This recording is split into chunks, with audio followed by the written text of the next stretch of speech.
Okay. सो क्या हाल चाल आप सबके? कैसे हैं आप लोग? आज बुधवार का दिन था, कोई एक्सपायरी नहीं थी। फिर भी बताओ आज का दिन आपका कैसा गया? आज काफ़ी सारी चीज़ें हुई हैं। अगर मैं बार मार्केट की बात करूँ, न्यूज़ वाला भी था थोड़ा सा।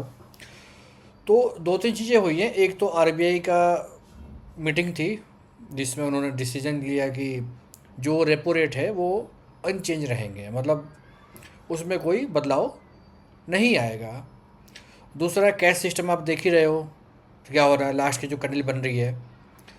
आज थर्ड डे भी देखा, मंडे भी देखा हमने, ट्यूसडे भी देखा, वेंसडे भी देखा। निफ्टी आज फ्लैट बंद हुआ, सेंसेक्स थोड़ा सा ऊपर बंद बंद हुआ।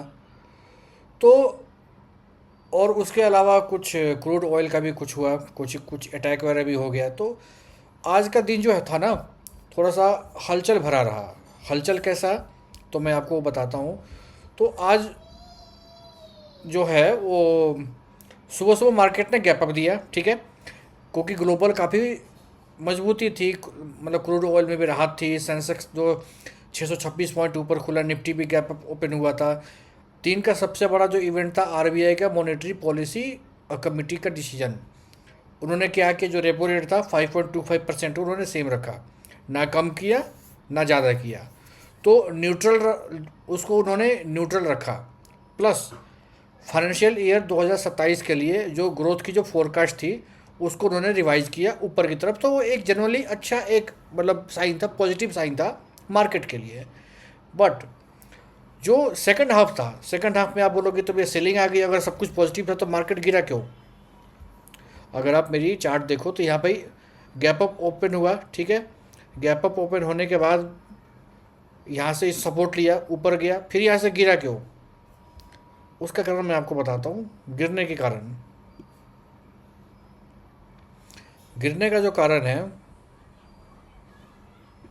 जो गिरा यहाँ से, उसमें यह है कि फिर से जो क्रूड था वो $80.7 तक उछला। क्यों उछला? वेस्ट एशिया में एक सऊदी के टैंकर पे अटैक हुआ है, ठीक है। तो आप लोग, अच्छा एक बात बताओ, आप लोग न्यूज़ पढ़ते हो आप लोग, मतलब मार्केट से पहले, मार्केट के दौरान, मार्केट के बाद? क्योंकि न्यूज़ का अगर आप पढ़ते हो ना तो आपको थोड़ा सा प्रिडिक्ट कर पाओगे कि क्या क्या हो सकता है। क्योंकि न्यूज़ की बहुत वैल्यू होती है, न्यूज़ पे बहुत चीज़ें टिकी होती हैं। अगर आप नहीं मानते तो आप ट्राई करके देख लेना। अच्छा न्यूज़ हो, ख़राब न्यूज़ हो, मार्केट पे इम्पोक्ट इम्पैक्ट जो है ना वो पड़ता ही पड़ता है, अच्छा खासा पड़ता है उसका इम्पैक्ट। आप कभी भी ट्राई कर लेना। तो जैसे ही वो अटैक हुआ उसके बाद से क्या हुआ, क्रूड महंगा होने लग गया। महंगे होने का मतलब इंडिया में क्या फ़र्क पड़ेगा? इन्फ्लेशन, इंपोर्ट बिल का दबाव हो जाएगा। यही रहा कि सुबह जो पॉजिटिव था वो फिर दोपहर बाद तक फिर निगेटिव हो गया। और अगर मैं क्लोजिंग की बात करूँ तो निफ्टी बंद हुआ 24,624 पर, सिर्फ 10 पॉइंट ऊपर, फ्लैट ही बोलते हैं उसको। सेंसेक्स बंद हुआ 78,581, 152 पॉइंट ऊपर।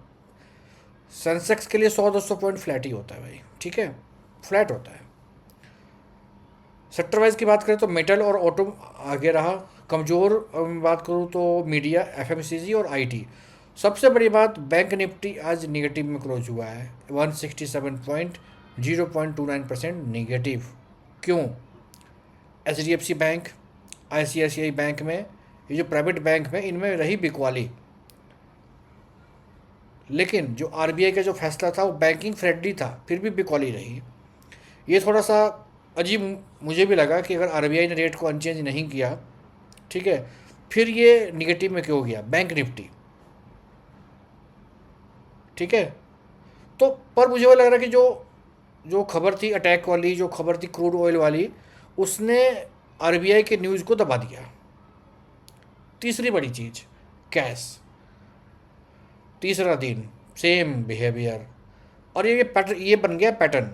एक बार दो बार होता है, तीसरी बार चार्ट पे देख लो आप, फिर से दिन के लास्ट में बड़ी सी वर्टिकल कैंडल बनी है, मंडे ट्यूसडे जैसी। अब मैं आपको दिखाता हूँ, मंडे भी यही हुआ था, ट्यूसडे भी यही हुआ था। ये देखो,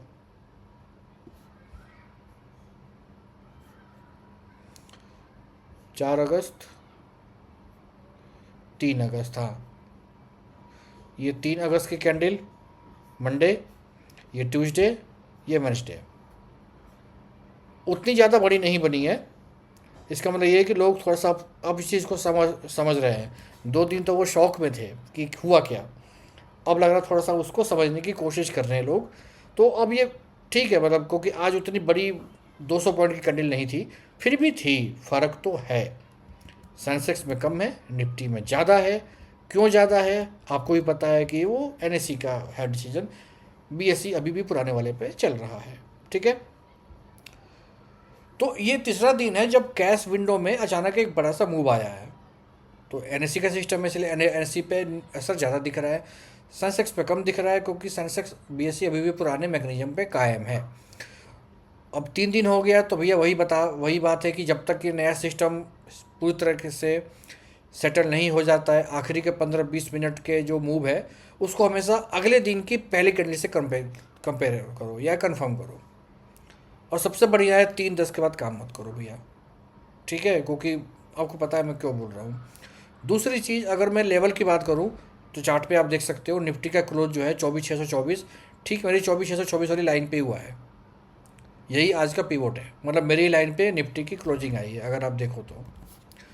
ऊपर रजिस्टेंस की बात करूँ तो 24,642 है, फिर 24,726 है, और फिर 24,804 है। सपोर्ट की अगर मैं बात करूँ तो 24,613 है, 24,545 और 24,511। सेंसेक्स की बात करो तो 78,581 मेरी लाइन के ऊपर ही पे ही है।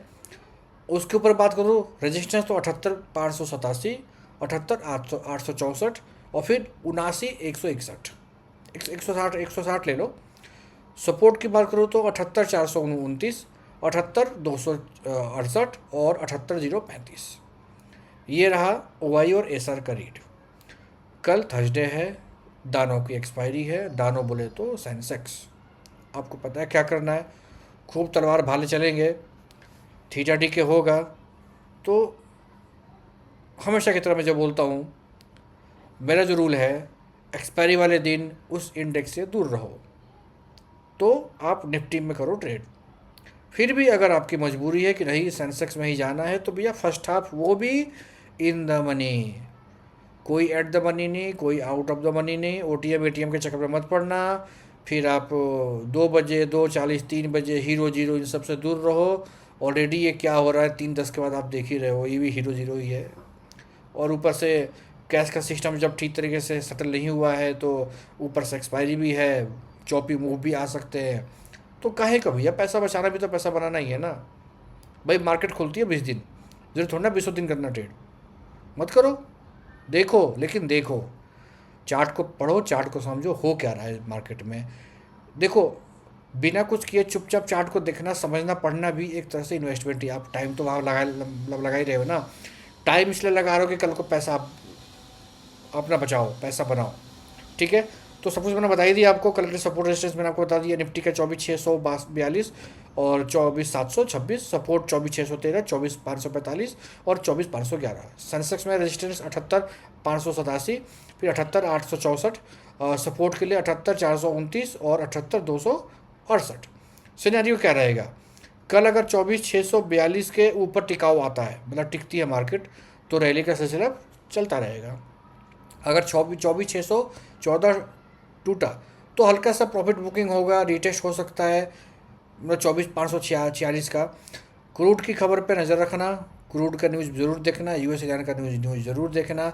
वेस्ट एशिया में अगर फिर से वो टेंशन बढ़ता है तो फिर रिस्क है भैया फिर तो ये था आज का पूरा ऑडिट। आरबीआई की अच्छी खबर, मतलब क्रूड के ऊपर जो टेंशन रहा, गोल्ड देखो भाग रहा है ऊपर, कैश का तीसरा दिन, बहुत कुछ हुआ आज, ठीक है।